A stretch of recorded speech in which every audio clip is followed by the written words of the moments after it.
আমরা যে ওলামা দল করি, আমাদেরকে অনেক জামাতের লোকেরা সমালোচনা করে না, এক শ্রেণী ইসলামিক দলের লোকেরা সমালোচনা করে না, করে যে আমরা নাকি বিক্রি হয়ে গেছি। তাদেরকে বলতে চাই, তারা যে এদেশে রাজনীতি করছে, এই রাজনীতি করার অবদান কিন্তু শহীদ রাষ্ট্রপতি জিয়াউর রহমানের। তারা ছিল নিষিদ্ধ, তাদের রাজনৈতিক কোনো অধিকার ছিল না। শহীদ রাষ্ট্রপতি জিয়াউর রহমান বহুদলীয় গণতন্ত্র প্রতিষ্ঠার মধ্য দিয়ে তাদেরকে রাজনীতি করার সুযোগ দিয়েছেন। তাই তাদের কৃতজ্ঞতা থেকে বিএনপির প্রতি দায়বদ্ধ থাকা উচিত, বিএনপিকে ধন্যবাদ জানানো উচিত। আর আমাদের সমালোচনা করার আগে তাদের আয়নায় চেহারা দেখা উচিত। জাতীয়তাবাদী দল বিএনপি ইসলামের পক্ষের শক্তি, কোরআনের পক্ষের শক্তি, উলামায়ে কেরামের পক্ষের শক্তি। সংগ্রামী নেতৃবৃন্দ, উলামা দল সবচেয়ে বড় দল, সবচেয়ে শক্তিশালী দল, এই কথা শুধু হলের ভিতরে বলে সীমাবদ্ধ রাখলে হবে না। আপনি কতটা শক্তিশালী, কতটা বড়, কতটা সাংগঠনিক এবং রাজপথে আপনার কতটুকু শক্তি আছে, এটার উপরে নির্ভর করে আপনার মূল্যায়ন করা হবে। এটা রাজনীতি, রাজনীতির খেলা হয় রাজপথে। ঘরের ভিতরে, হলের ভিতরে আমি বড় চলে না, বড়ত্বর প্রমাণ করতে হবে রাজপথে। আমাদের অন্যান্য অঙ্গ এবং সহযোগী সংগঠনের নেতৃবৃন্দ, তারা বিভিন্ন আন্দোলন সংগ্রামে, বিভিন্ন উল্লেখযোগ্য প্রোগ্রামে তারা কি ধরনের ভূমিকা রাখে, ওটা দেখে আমাদের শিক্ষা নিয়ে রাজপথে আমাদের ওরকম ভূমিকা রাখতে হবে। যদি আমরা ওভাবে ভূমিকা রাখতে পারি, তাহলে হলের মধ্যে যারা বক্তব্য রেখেছেন যে আমরাই বড়, এটার যথাযথ মূল্যায়ন করা হবে।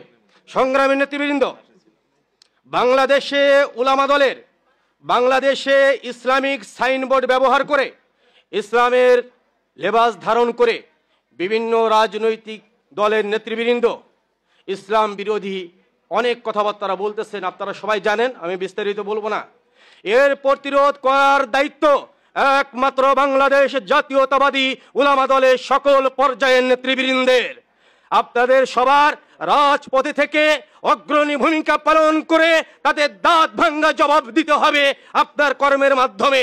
প্রত্যেকটা মানুষের কাছে, প্রত্যেকটা পাড়ায় মহল্লায়, প্রত্যেকটা গ্রামে, ইউনিয়নে, থানা, জেলায়, সেন্ট্রাল পর্যন্ত বিভিন্ন পর্যায়ে ধর্মপ্রাণ মুসলমান যারা আছেন এবং ভোটার যারা আছেন, তাদের কাছে যে আমাদের বলতে হবে যে তারা ইসলামের জন্য সুবিধাজনক না, তারা ইসলামের শত্রু, জনগণের শত্রু। আর একটা জিনিস আপনাদের স্মরণ করিয়ে দিতে চাই, শহীদ রাষ্ট্রপতি জিয়াউর রহমান সেই 1971 সালের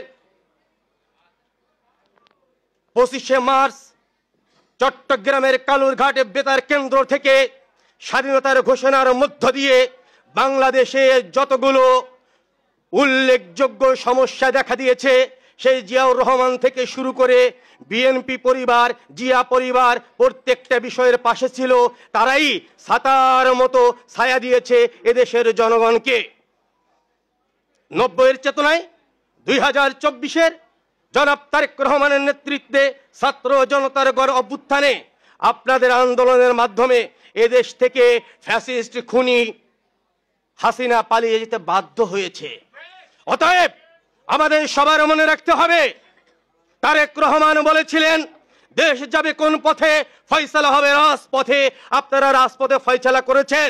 সামনের জাতীয় নির্বাচন নিয়ে যদি কোনো প্রকার নীল নকশা করা হয়, নির্বাচন বিলম্বিত করার জন্য যদি কোনো ঝামেলা করা হয় এবং বিএনপির বিরুদ্ধে যদি কোনো অপপ্রচার চালানো হয়, বাংলাদেশ জাতীয়তাবাদী উলামা দলের নেতৃবৃন্দ তাদের কখনো ছাড় দিবে না। সংগ্রামী নেতৃবৃন্দ, সবাইকে ধন্যবাদ জানিয়ে শেষ করছি। বাংলাদেশ জিন্দাবাদ, বাংলাদেশ জাতীয়তাবাদী উলামা দল জিন্দাবাদ। সবাইকে ধন্যবাদ। আসসালামু আলাইকুম। বাংলাদেশ খাদে পড়েছে, বাংলাদেশ পথহারা হয়েছে, তখনই এই বাংলাদেশের জন্য আলোক বার্তিকা হয়ে জিয়া পরিবার এবং বিএনপি বাংলাদেশের মানুষের পাশে দাঁড়িয়েছে। প্রিয় ভাইয়ের আমার, 1971 সালে যখন 25শে মার্চ পাকিস্তানি হানাদার বাহিনী এদেশের মানুষের উপর যখন ঝাঁপিয়ে পড়েছিল, এদেশের মানুষ যখন বিভ্রান্ত হয়ে পড়ছিল, কিংকর্তব্য বিমূঢ় হয়ে পড়েছিল, তারা কি করবে দিশাহারা হয়ে পড়েছিল, শেখ মুজিব সহ সকল রাজনৈতিক নেতৃবৃন্দ যখন স্বাধীনতার ডাক দিতে ব্যর্থ হয়েছিল, তখনই এদেশের মানুষের জন্য আলোর বার্তিকা হয়ে এদেশের মানুষের মুক্তির দূত হয়ে শহীদ রাষ্ট্রপতি জিয়াউর রহমান সেনাবাহিনীর পক্ষ থেকে বাংলাদেশের স্বাধীনতার ঘোষণা করেছেন। শুধু কি তাই, তিনি স্বাধীনতার ঘোষণা করেও শুধুমাত্র স্বাধীনতার ঘোষণা করে ঘরে বসে থাকেননি, বরং দীর্ঘ 9 মাস রাজপথে স্বাধীনতা উপহার দিয়েছেন। প্রিয় ভাইরা আমার, আবার আমরা যখন দেখলাম স্বাধীনতা উত্তর যখন শেখ মুজিব সহ আওয়ামী লীগ যখন এদেশের মানুষের উপর নির্যাতনের স্টিম রোলার চালালো, এদেশের মা বোনরা যখন নির্যাতিত হলো তাদের হাতে, এদেশের ব্যাংক খাত যখন লুটপাট হতে থাকলো আওয়ামী লীগের হাতে, যখন মানুষের কোনো মানবাধিকার ছিল না, সে সময় সিপাহী জনতার বিপ্লবের মধ্য দিয়ে আমাদের শহীদ রাষ্ট্রপতি জিয়াউর রহমান বাংলাদেশের ক্ষমতায় আসলেন। প্রিয় ভাইয়ের আমার, আবার যখন স্বৈর শাসকের সাথের হাতে এদেশের মানুষ জিম্মি হয়ে পড়েছিল, এদেশের গণতন্ত্র জিম্মি হয়ে পড়েছিল, তখনও এদেশের মানুষের জন্য মুক্তির দূত হয়ে গণতন্ত্র উপহার দিলেন আমাদের দেশনেত্রী বেগম খালেদা জিয়া। প্রিয় ভাইয়েরা আমার, আবার আমরা দেখলাম 17 বছর যখন আওয়ামী লীগ চরম নির্যাতন করলো মানুষের উপরে, আমাদের স্বাধীনতা, আমাদের বাক স্বাধীনতা, আমাদের ভোটের অধিকার, আমাদের গণতান্ত্রিক অধিকার যখন হাসিনা কেড়ে নিল, তখন আমাদের প্রিয় নেতা জনাব তারেক রহমান সুদূর লন্ডন থেকে আমাদের বাংলাদেশের মানুষকে আন্দোলনে উদ্বুদ্ধ করলেন, আন্দোলনের দিক নির্দেশনা দিলেন, এবং সর্বোপরি তার নেতৃত্বে আমরা আবার স্বাধীন মুক্ত পরিবেশ পেলাম। কাজী বাংলাদেশের যখন বিপদগ্রস্ত হয়েছে, তখনই জিয়া পরিবার এবং বিএনপি আমাদের পাশে থেকেছে, আমাদেরকে মুক্তি দিয়েছে। প্রিয় ভাইয়েরা আমার, আরেকটি কথা বলবো, শহীদ রাষ্ট্রপতি জিয়াউর রহমানের অবদান। আজকে আমরা যে ওলামা দল করি, আমাদেরকে অনেক জামাতের লোকেরা সমালোচনা করে না, এক শ্রেণী ইসলামিক দলের লোকেরা সমালোচনা করে না, করে যে আমরা নাকি বিক্রি হয়ে গেছি। তাদেরকে বলতে চাই, তারা যে এদেশে রাজনীতি করছে, এই রাজনীতি করার অবদান কিন্তু শহীদ রাষ্ট্রপতি জিয়াউর রহমানের। তারা ছিল নিষিদ্ধ, তাদের রাজনৈতিক কোনো অধিকার ছিল না।